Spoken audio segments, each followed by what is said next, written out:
প্রিয় শিক্ষার্থী বন্ধুরা, ম্যাথ একাডেমির আরেকটি নতুন ভিডিওতে তোমাদেরকে স্বাগতম। আজ আমরা পঞ্চম শ্রেণীর অনুশীলনী 2 এর যে অঙ্কগুলো আছে সেখান থেকে আজ আমরা 6, 7 এবং 8 নাম্বার অঙ্কটি করব। এর আগের পর্বে আমরা করেছিলাম 4 এবং 5 নাম্বার অঙ্ক। আজকের পর্বে আমাদের থাকবে 6, 7 এবং 8 নাম্বার অঙ্ক। তো ভিডিওটি তোমরা অবশ্যই না টেনে শেষ পর্যন্ত দেখবে, আশা করি উপকৃত হবে। তাহলে চলো শুরু করা যাক।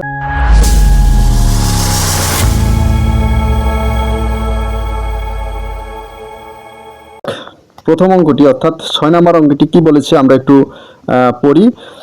একটি কোম্পানির ব্যবসায় 95,200 টাকা লাভ হলো এবং তা কর্মচারীদের মধ্যে সমানভাবে ভাগ করে দেওয়ার সিদ্ধান্ত হলো। যদি প্রত্যেক কর্মচারী 800 টাকা করে পান তাহলে কর্মচারীর সংখ্যা কত? এখানে আমাদেরকে বলেছে যে কর্মচারীর সংখ্যা বের করতে হবে। একটি কোম্পানিতে ব্যবসা করার পর এত টাকা লাভ হলো, অর্থাৎ 95,200 টাকা লাভ হলো। সেই টাকা মোট লাভের টাকাটা কর্মচারীর মধ্যে ভাগ করে দিল এবং প্রত্যেকে 800 টাকা করে পেল। তাহলে আমাদের কর্মচারীর সংখ্যা বের করতে হলে আমরা এই টাকাটা দিয়ে, অর্থাৎ একজনকে কত টাকা দিল সেই টাকা দিয়ে মোট টাকাটাকে আমরা যদি ভাগ করি তাহলে আমাদের কাঙ্ক্ষিত যে কর্মচারীর সংখ্যা সেটা বের হয়ে আসবে। তো চলো আমরা তাহলে খাতায় শুরু করি। আমরা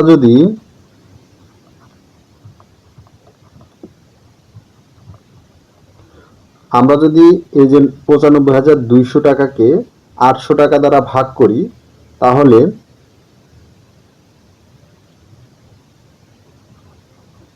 95,200 টাকাকে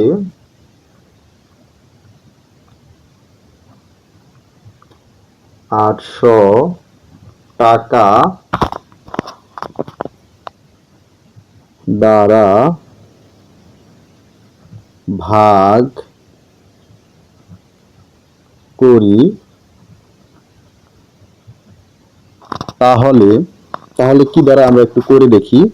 95,200 ভাগ 800, তাহলে আমরা এখানে পাশে আমরা একটু রাফ করতে পারি। এখান দিয়ে আমরা রাফ করলাম। প্রথমে আমরা 800 লিখলাম, তারপরে 95,200। এখন ভাজক যেহেতু আমাদের 3 অঙ্কের, তাই এখানে আমরা 3 অঙ্ক আমরা বাছাই করলাম। এখানে 3 অঙ্কের সংখ্যাটি হচ্ছে 952। 800 952 এর মধ্যে একবার যাবে, তাই আমরা এখানে 1 লিখব। এখানে আমরা 952 এর নিচে আমরা 800 লিখলাম। এবার বিয়োগ করব। 2 থেকে 0 গেলে 2, 5 থেকে 0 গেলে 5, 9 থেকে 8 গেলে থাকবে 1। এখানে 152, উপরে একটা শূন্য আছে, এই শূন্যটা আমরা নামাবো।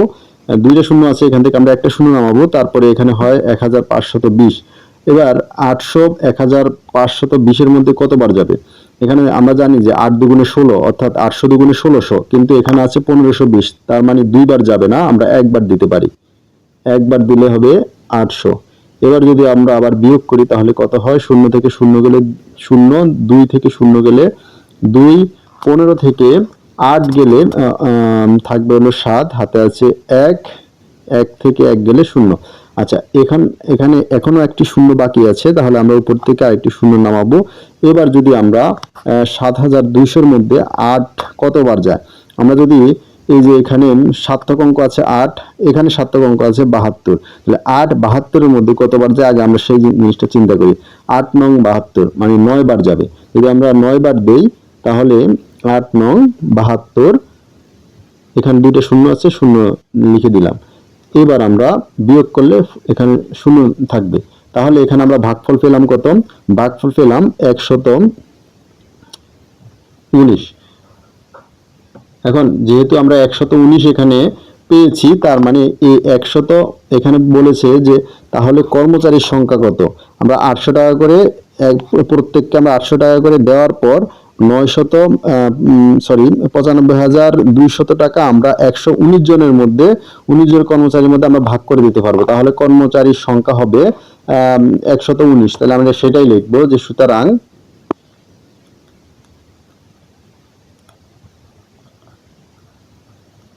কর্মচারীর সংখ্যা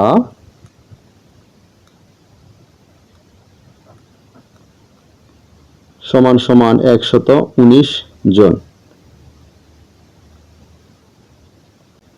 আচ্ছা, এরপর আমরা 7 নম্বর যে অঙ্কটি রয়েছে অঙ্কটি আমরা করব। এখানে বলেছে যে একজন লোক প্রতি মাসে 850 টাকা করে সঞ্চয় করেন। কততম মাসে তার সঞ্চিত টাকা 50,000 টাকা অতিক্রম করবে? উত্তর লিখতে হবে ক্রমবাচক সংখ্যায়। তার মানে যদি এক মাসে এত টাকা সে সঞ্চয় করে তাহলে এত টাকা কততম মাসে অতিক্রম করবে। তাহলে আমরা এটাকে যদি আমরা এই 850 টাকা দিয়ে যদি আমাদের এই যে এখানে যে মোট টাকাটা দেওয়া আছে 50,000 টাকা, এটাকে ভাগ করি তাহলে আমাদের কততম মাসে সেটা অতিক্রম করবে সেটা বের হয়ে যাবে। তো আমরা আগে ভাগ করি। তো প্রথমে আমরা লিখব, আমরা যদি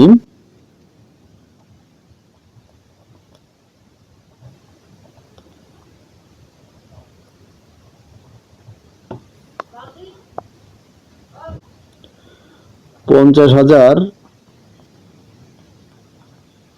টাকাকে 850 টাকা দ্বারা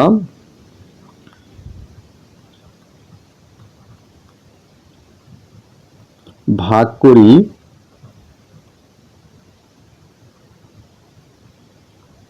তাহলে এবার আমরা 50,000 ভাগ 850, এবার আমরা ভাগফল কত বের হয়, ভাগশেষ কত বের হয় আগে আমরা ভাগ করে দেখি। এখানে রাফ করব যে 850 দ্বারা আমরা ভাগ করব হচ্ছে 50,000-কে। এখন এখানে 3 অঙ্কের সংখ্যা হচ্ছে, এখানে যে ভাজকটা আছে এটা 3 অঙ্কের সংখ্যা। এখানে আমরা 3 অঙ্কের সংখ্যা নেব প্রথমে। এখন 3 অঙ্কের সংখ্যা এখানে হচ্ছে 500, কিন্তু ভাজক অপেক্ষা ছোট, তাই আমরা 4 অঙ্কের সংখ্যা নেব। 4 অঙ্কের সংখ্যা এখানে নিলাম 5,000। তাহলে 850 5,000-এর মধ্যে কতবার যায় আমরা একটু দেখি। এই পাশে আমরা যদি আমরা 5 বার দেই তাহলে কত হয় দেখি। 5 বার দিলে 5 এ 0 0, 5 5 25, হাতে আছে 2, 5 8 40, 40 আর 2 হচ্ছে 42। 6 বার দিলে বেশি হয়ে যাবে, আমরা 5 বারে রাখবো। যদি আমরা 5 বার দেই তাহলে এখানে 5 লিখবো, আর এখানে 4,250 এটা লিখলাম। 0 থেকে 0 গেলে 0, 0 থেকে 5 বাদ দেওয়া যায় না, এটাকে 10 ধরবো। 10 থেকে 5 গেলে 5, হাতে আছে 1, এটার সাথে যোগ করব 3, 10 থেকে 3 গেলে 7। যেহেতু এটাকে 10 ধরেছি তাহলে হাতের 1 আছে, এটার সাথে যোগ করব 5, 5 থেকে 5 গেলে 0। এখানে 750, উপরে একটা 0 আছে, এটাকে আমরা নামাবো। এখন এবার যদি আমরা 850 7,500-এর মধ্যে দেই তাহলে কতবার যায় একটু দেখি।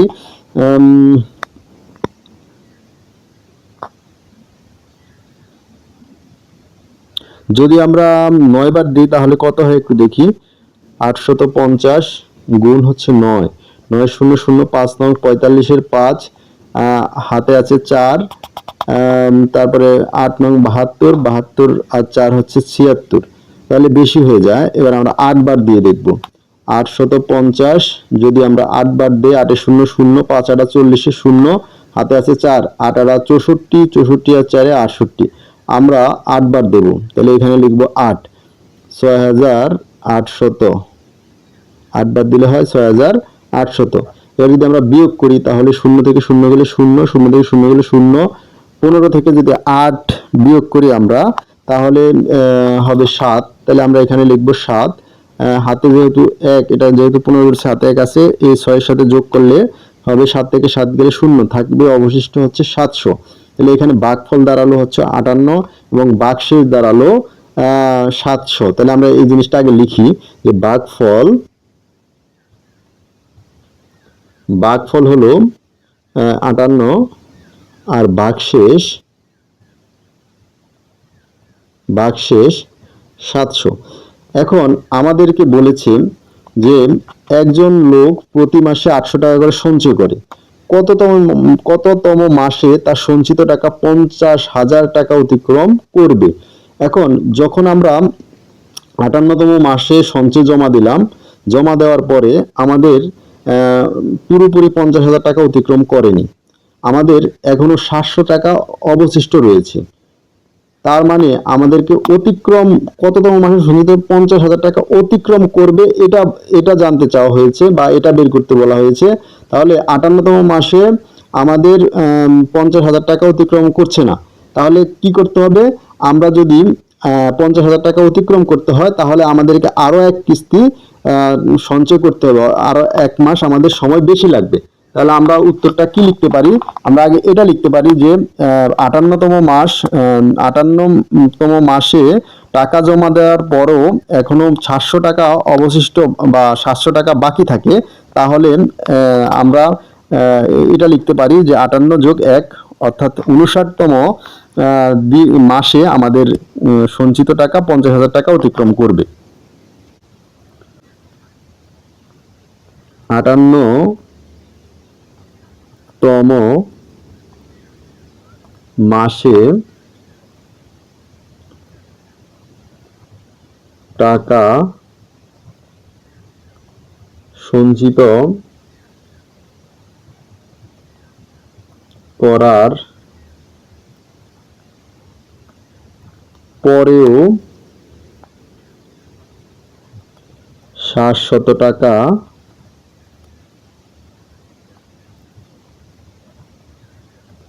বাকি থাকে। তাহলে লিখতে পারি সুতরাং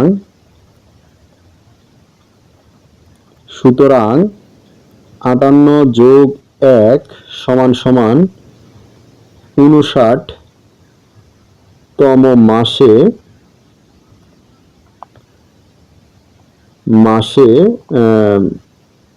আমাদের যে মাসে কততম মাসে তার সঞ্চিত টাকা এত টাকা অতিক্রম, মাসে সঞ্চিত টাকা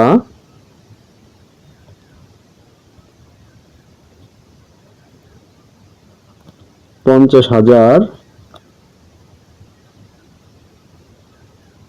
অতিক্রম করবে। ভিউয়ার্স, আমাদের এই পর্বের সর্বশেষ অঙ্কটি অর্থাৎ 8 নম্বর অঙ্কটি কি বলেছে একটু দেখুন। বলেছে যে একটি বাক্সে 250টি বস্তু প্যাকেট করা যায়, এরকম 43,548টি বস্তু প্যাকেট করার জন্য কয়টি বাক্স প্রয়োজন? তাহলে আমাদেরকে বাক্স বের করতে হবে যে কয়টি বাক্সের প্রয়োজন হয়। তাহলে আমরা যদি এই যে 43,548টি বস্তুকে 250টি বস্তু দ্বারা যদি ভাগ করি, তাহলে আমাদের কাঙ্ক্ষিত যে বাক্স কয়টি প্রয়োজন সেটা বের হয়ে যাবে। তাহলে আমরা এভাবে লিখতে পারি যে আমরা যদি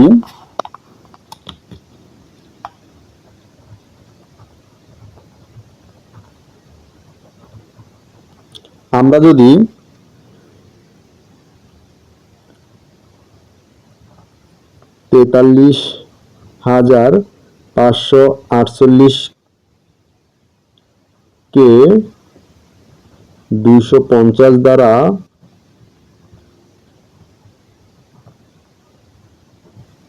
ভাগ করি, তাহলে আমরা আগে ভাগ করব।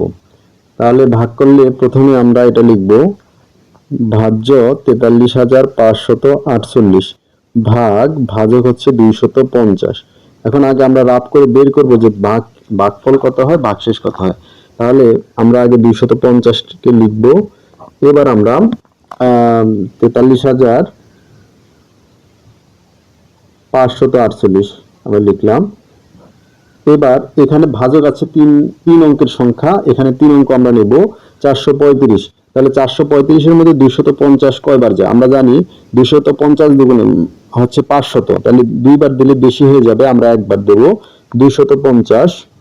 এবার যদি আমরা বিয়োগ করি, বিয়োগ করলে কত হয়? 5 থেকে 0 গেলে 5, এখানে 3 থেকে 5 বিয়োগ করা যায় না, তাহলে আমরা 13 ধরবো। 13 থেকে 5 বিয়োগ করলে থাকবে 8। এরপরে আমরা এটাকে যেহেতু 13 ধরেছি, তাহলে এখানে হাতে 1 আছে, এটার সাথে যোগ করব, যোগ করলে হবে 3। তাহলে 4 থেকে 3 গেলে 1, 185। উপর থেকে আমরা একটা সংখ্যা নামাবো, 4 নামালাম। এবার আমরা 250 1854 মধ্যে কতবার যায় আমরা একটু ক্যালকুলেশন করি। যদি আমরা 6 বার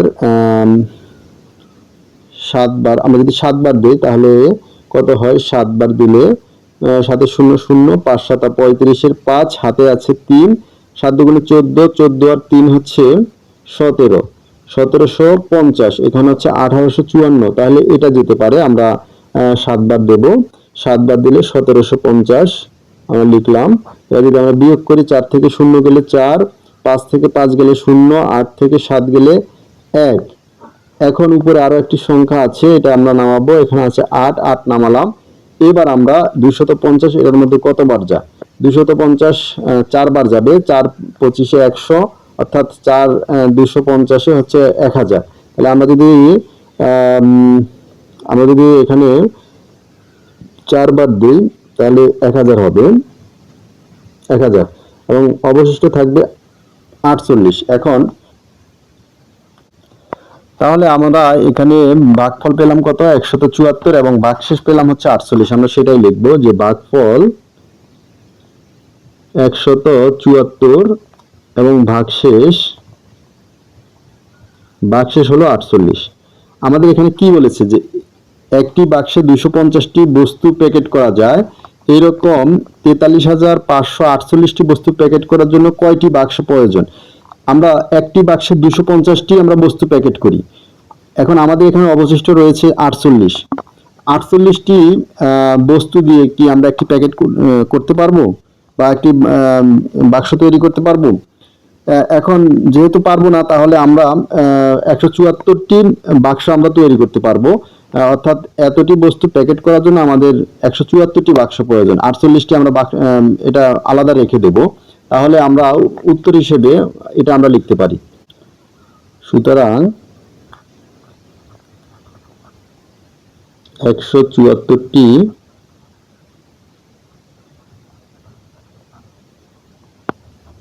বাক্স প্রয়োজন। তো ভিউয়ার্স, আজকের মতো আমাদের ক্লাস এখানেই শেষ হলো। তো আমাদের ভিডিও যদি আপনাদের ভালো লেগে থাকে তাহলে অবশ্যই আমাদের চ্যানেলটিকে সাবস্ক্রাইব করে বেল বাটনটি অন করে দেবেন। ধন্যবাদ এতক্ষণ সাথে থাকার জন্য।